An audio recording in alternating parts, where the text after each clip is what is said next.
Okay, let me share something with my Christian brothers and sisters, because I know many of us either watched the opening ceremony last night, or we either got up this morning and we saw all the little clips from the opening ceremony of the Olympics.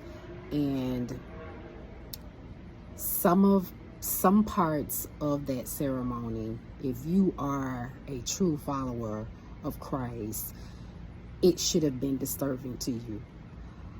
And if we have come to the point where we as Christians can look at something and say, oh, well, the Bible just says, that's the way the world is going to be, and we have this attitude where we sit back and just take it, we're in trouble.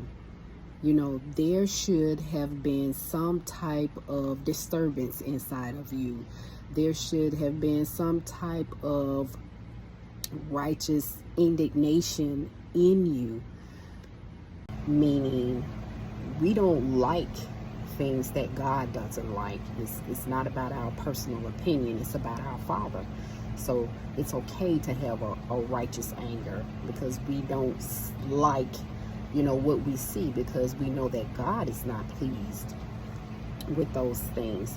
Even in the Bible, in Matthew chapter 21, verses 12 through 13, Jesus had a righteous anger when he walked into the temple, into the synagogue, and he saw that people were selling and making a profit off of people who had came to give offerings to God. They were selling sheep and all types of animals just to make a profit. So he went in there and started turning up tables. He had this righteous anger because he knew that God was not pleased with that.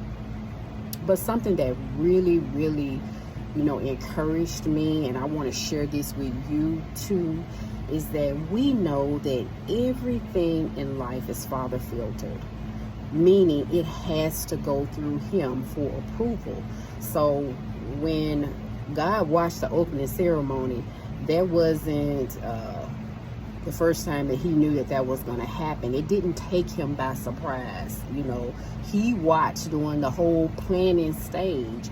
And I want to read something to you that I found on the internet, and it was from a Christian doctor who had a healing ministry, and he wrote this about things being Father filtered. This article was from March 29th, 2013, and it's for things we consider bad. God promises to work all things out for our good and his glory. And then he has Romans chapter 8, verse 23 in parentheses. And then he goes on to say, it is important to firmly fix this truth in our minds when we are in the light. Because when dark clouds appear and great trials or tragedies occur, it is hard to think anything good can come from it. Part of the reason for our struggle with this is because we live in the now and do not see the tomorrow, which God clearly sees and knows. In simple language, the principle is this: everything is Father filtered. So what he's basically saying is that God knows, and he will use those types of situations to set the stage for his interests.